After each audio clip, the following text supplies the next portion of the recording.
India's number 1 varicose veins hospitals అబీస్ను సంప్రదించండి. మీ నొప్పి లేని ప్రయాణాన్ని ప్రారంభించండి.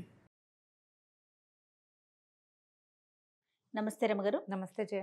రమగారు, ఆషాఢ మాసంలోకి వచ్చేసాము. ఆషాఢ మాసం యొక్క విశిష్టత. సాధారణంగా ఆషాఢం అంటే ఆషాఢంలో అది చేయకూడదు, ఇది చేయకూడదు, ఇది చేయకూడదు, బోల్డ్ అని ఉన్నాయి. దాంతోపాటు అత్త కోడళ్ళు గడప తాడకూడదు, కొత్తగా పెళ్ళైన భార్య భర్తలు ఒక చోట ఉండకూడదు, అవును, గోరింటాకు పెట్టుకోవాలి, గోరింటాకు పెట్టుకోవాలి, మునగాకు తప్పనిసరిగా తినాలి. అవునండి. ఆషాఢ ఆదివారాలు మునగాకు, అవిసి పువ్వులు కూడా తింటారు. అవిసి పువ్వుతోటి కూడా వంట చేసుకుంటారు. అవిసి నూనె వాడతారు బాగా. ఊళ్ళల్లో ఖచ్చితంగా ఆషాఢంలో మునగ తినాలి. ఓ ఇది తెలీదా నీకు? మునగాకు విషయం తెలియదండి. మేము అవిసి తింటారని నాకు తెలుసు, విన్నా. 2 ట్రిప్లు 3 ట్రిప్లు తినేసాం మేము ఆల్రెడీ.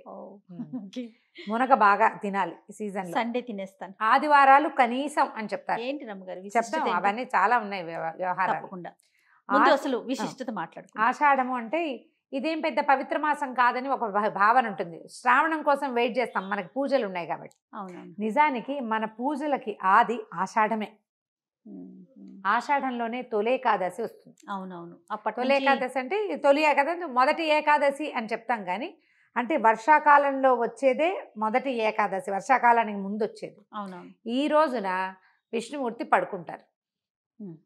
దీంతో పాటుగా సూర్యుడు కర్క సంక్రమణం అంటారు, కర్కాటక రాశిలోకి మారతాడు ఈ నెలలోనే. మారాక ఇప్పటిదాకా జనవరి మకర సంక్రాంతి నుంచి ఉన్న ఉత్తరాయణ పుణ్యకాలం దక్షిణాయనంలోకి మారుతుంది. అంటే ఇప్పుడు ఉత్తరాయణము దక్షిణాయనం అంటే అయనము అంటే నడక, ప్రయాణము. సూర్యుడు ఉత్తర దిగ్భాగం వైపు నడిచేది ఉత్తరాయణం, దక్షిణానికి నడిచేది దక్షిణాయనం. దక్షిణం వైపు ఏం నడిచి వెళ్ళిపోడు. మనకు అసలు సంవత్సరంలో సరిగా తూర్పును సూర్యుడు ఉదయిస్తాడు అని చెప్పుకుంటామా? ఏడాదిలో 2 సార్లే కరెక్ట్ తూర్పు కోణంలో, తూర్పులో ఉంటాడు సూర్యుడు. మిగిలిన రోజులన్నీ కూడా కొంతకాలమేమో ఇటు ఉత్తరం వైపుకి, అంటే కొంచెం ఈశాన్యం వైపుకి ఒక చిన్న డ్రాప్ ఒక పక్కకి అట్లా వెళ్తాడు. తర్వాత ఇప్పుడు దక్షిణం వైపు, ఇది మన దక్షిణానికి అంటే ఇది ఆగ్నేయాని వైపుకి వాళ్తాడనమాట. ఈ నడక సమయంలో దేవతలగా నిద్రాకాలము అని చెప్తారు.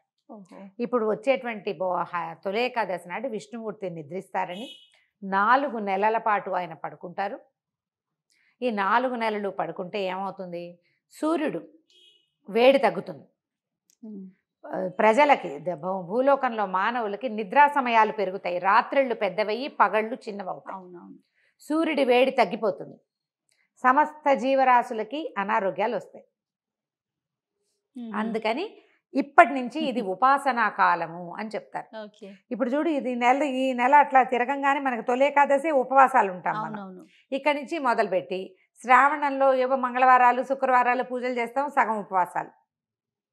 భాద్రపదంలో ఏవో కొంచెం పూజలు మనం నవరాత్రులు చేసుకుంటాము. తర్వాత 15 రోజులు పితృపక్షాలు వస్తాయి. ఎవరి తండ్రి తిథి ఉంటే వాళ్ళంతా ఉపవాసాలు ఉండాలి. తర్వాత వచ్చే కార్తీకం ఫుల్ ఉపవాసాలే, ఫుల్ ఉపాసన కూడా. ఉపవాసము ఉపాసన కలిసి వస్తాయి. ఈ ఆషాఢంలో అది మొదలు పెడతాం.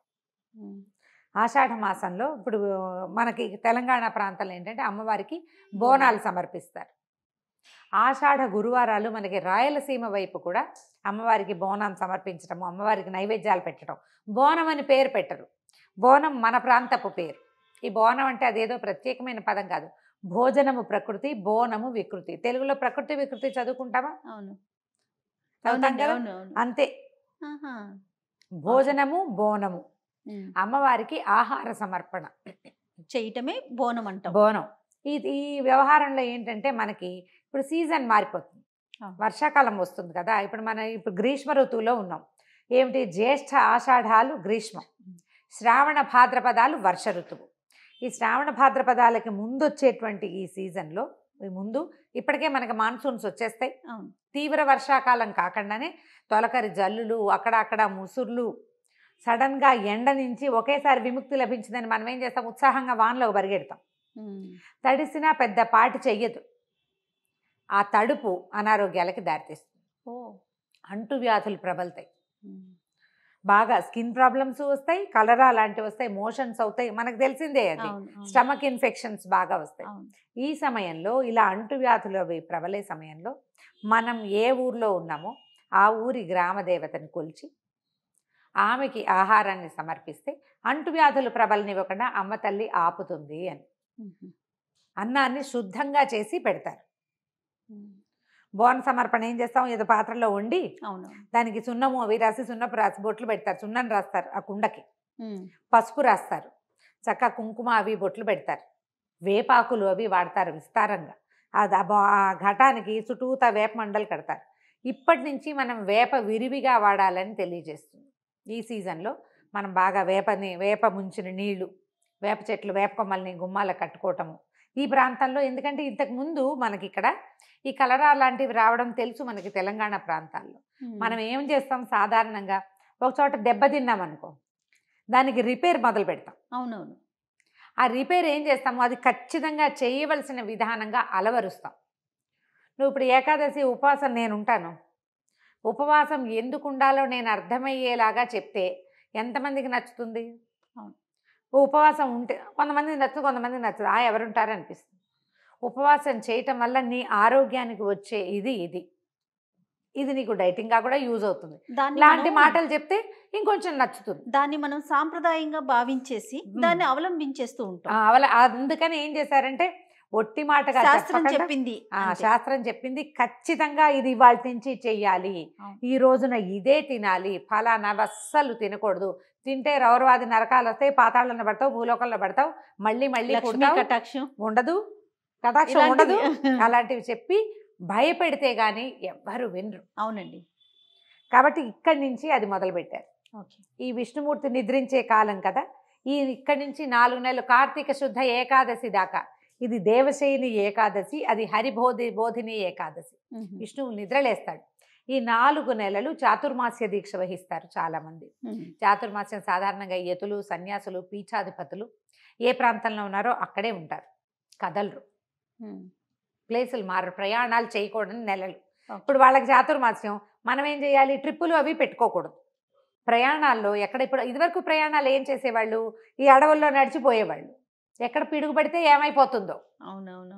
ఉరుములు పిడుగుల కాలం కదా, చలికాలం, చలికాలం అనకూడదు దీన్ని, వర్షాకాలం, ఎక్కువ ఇబ్బందులు వస్తాయి. అందుకని ప్రయాణాలును ఈ 4 నెలలు నెలకొకటి చొప్పున మానేయాలి. ఆకుకూరలు 1 నెల మానేస్తారు, పాలు పెరుగు అస్సలు లేకుండా 1 నెల, పప్పులు అస్సలు తినరు, శనగపప్పు, పెసరపప్పు, ఏ పప్పు ఉండదు. అట్లా 4 నెలలు పద్ధతిగా ఉంటారు. ఈ 4 నెలల్లో 4 రోజులు 8 ఏకాదశులు వస్తాయి. ఈ 8 ఏకాదశుల్ని ఖచ్చితంగా ఏకాదశి నియమం పాటించుకోవాలి. ఏకాదశి మొత్తం ఉపవాసం ఉండి ద్వాదశి నాడు భోజనం చేస్తారు. దీంట్లో పౌర్ణములు వస్తాయి, 4 పౌర్ణములు వస్తాయి. 4వ పౌర్ణమి మనం చూడకపోతాం బహుశా. ఇప్పుడు ఆషాఢము, శ్రావణం, భాద్రపదము చూస్తాం. 4 పౌర్ణములు చూసి 5వ పౌర్ణమి వచ్చే నాటికి మనకి దీక్ష విరమణ అయిపోతుంది. చాతుర్మాస్య దీక్ష మామూలు గృహస్థులు కూడా చేయొచ్చు. సాధారణంగా ఏం చెప్తారంటే సంతానం పెద్దవాళ్ళు అయిన గృహస్థులు కూడా చాతుర్మాస్య దీక్ష తీసుకోవచ్చు అంటారు. అంటే కనీ పెంచే వయసులో తీసుకోరు చాతుర్మాస్యాలు. గృహస్థులు కొన్ని చాతుర్మాస్యంలో కొన్ని నియమాలు ఉంటాయి. ఏది ఇలా కొన్ని తినకూడని పదార్థాలు అవి వదిలిపెట్టడము, ప్రయాణాలు మానేయచ్చు. ఇందులో ఏకభుక్తము, భూశయనము, బ్రహ్మచర్యము ఇలాంటి నియమాలు ఉంటాయి. అవి చిన్నవాళ్ళకి పెట్టరు, పెద్దవాళ్ళు. చిన్నవాళ్ళు మామూలు వాళ్ళు మనబొట్టి వాళ్ళు ఏం చేయొచ్చు, ఏకాదశి నియమాలు ఉంచుకోవచ్చు. ఇక్కడి నుంచి ఉపాసనా బలం పెరుగుతుంది. దేవతల నిద్రాకాలం కాబట్టి ఇప్పుడు మనం ఉపాసించటము, అనేక రకాల పూజలు, ఎప్పుడు జపం, ధ్యానం చేసుకోవటము,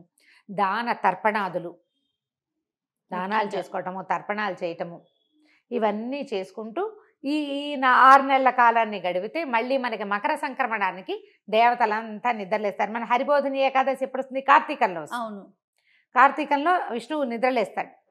మిగిలిన దేవతలందరూ కూడా కొంచెం ఇదిగా ఉంటారు. కార్తీకం తర్వాత మార్గశిరము చివరిలోకి సగపడయ్యేసరికల్లా మళ్ళీ మనకి ఇది వస్తుంది. మార్గశిరం అవ్వగానే ఉత్తరాయణ పుణ్యకాలం వచ్చేస్తుంది కదా, మనకి ఎప్పుడు వస్తుంది అది, జనవరి 14 వస్తుంది. జూలై 16 నుంచి జనవరి 14 దాకా దక్షిణాయనము. ఈ దక్షిణాయనంలో కొన్ని చెయ్యరు, సాధారణంగా ఉపనయనాలు చెయ్యరు, పెళ్ళిళ్ళు అవి చేసుకుంటాం, పెళ్ళిళ్ళు చేసుకుంటాం. దక్షిణాయనంలో యజ్ఞాలు చెయ్యరు, అంటే గృహస్థులు చేయకూడదు. అంటే దేవతలు నిద్రావస్థలో ఉంటారు అనే కారణం అంటారు, అంతేనా? అంతే, దేవతలు నిద్రావస్థలో ఉంటారని చేయకూడదు అంటారు. అంటే ఇది ఇప్పుడు శాస్త్రం చెప్తుంది ఇట్లా, ఈ సమయం దీనికి కాదు. ఈ 6 నెలలు ఏంటంటే మనకి మనం బలపరుచుకోవాలన్నమాట. నువ్వు జపం చెయ్యి, నువ్వు తర్పణాలు విడువు, నువ్వు ఉపవాసం చెయ్యి, ఇలాంటి నియమాలు చెప్తారు. సాధారణంగా ఈ దక్షిణాయనంలో ఉపనయనాలు మాత్రం చేయరు, పొడుగు చేస్తారు కదా, అవును. థ్రెడ్ సెరమనీస్ అస్సలు ఉండవు, ముహూర్తాలు ఉత్తరాయణం వచ్చాకే ఉంటాయి. సో దానికి నాంది ఈ ఆషాఢ మాసం. ఆషాఢ గురువారాలు అమ్మవారి అర్చన చాలా విశేషమైన ఫలితాన్ని ఇస్తుంది. ఆషాఢ గురువారాలు, ఆషాఢ ఆదివారాలు దుర్గని అర్చిస్తారు. ఆషాఢ గురువారాలేమో లక్ష్మీదేవిని, ఆషాఢ ఆదివారాలేమో దుర్గాదేవిని అర్చిస్తారు. సమీపంలో ఉన్న ఏ అమ్మవారి దేవాలయానికి అయినా వెళ్ళి నమస్కారం చేసుకొని మన శక్తి అనుసారం మన పద్ధతి ప్రకారం ఈ ఊళ్ళల్లో బోనాలు సమర్పిస్తారు. మన ఊళ్ళల్లో అమ్మవారికి పసుపు కుంకుమ ఇస్తాం, కొన్ని చోట్ల ఒడిబియ్యం పోస్తారు. మన పద్ధతి ప్రకారం అమ్మవారికి అప్పచెప్పుకోవటమే. దీని వల్ల ఏంటంటే మనకి గ్రామాల పరిసరాలు అవన్నీ కూడా శుభ్రపడతాయని, వేపాకులు అవి కలిపిన నీళ్లు, వేపాకులు ముంచి ఆ నీళ్లు వాకిళ్ళల్లో చల్లుకోవటం, వేపాకులు కట్టుకోవటం అలాంటివి చేస్తే ఇబ్బందులు తొలుగుతాయి అని చెప్తారు. బ్రీఫ్గా ఇది గోరింటాకు పెట్టుకోవాలి ఆషాఢంలో, మునగాకు తినాలి, లేదా అవిసె పువ్వులు అవి తినాలి. ఈ లెక్క పెట్టుకోవటం, ఈ నెల గడిపేయటం, మధ్యలో వచ్చే తొలి ఏకాదశి, గురు పౌర్ణమి వాటికి మళ్ళీ విడిగా చెప్తాం. తప్పకుండా రమ్మగారు. అయితే 4 నియమాలు పాటించాలన్నారు. కొన్ని ఆకుకూరలు వదిలేయాలి, కొన్ని పప్పు ధాన్యాలు, అలాగే ప్రయాణాలు అవి చెప్పారు కదా. అవి ఏ మాసాల్లో అది ఏమన్నా చెప్తారా? ఇంకొక టాపిక్ లో చేద్దామా? మళ్ళీ చెప్తాం. అయినా ఇదేంటంటే చాతుర్మాస దీక్ష అందరూ చేసేది కాదు, అందరికి అవసరం లేదు. ఇప్పుడు ఇవి ఎలా ఉన్నాయంటే జయ, ఇక్కడ ఒక మాట చెప్పాలి జయ, చెప్పండి. ఇలా ఏదైనా ర్యాండమ్ గా చెప్పామనుకో చాలా మంది అదేదో వాళ్ళ మీదకే తీసేసుకుంటారు.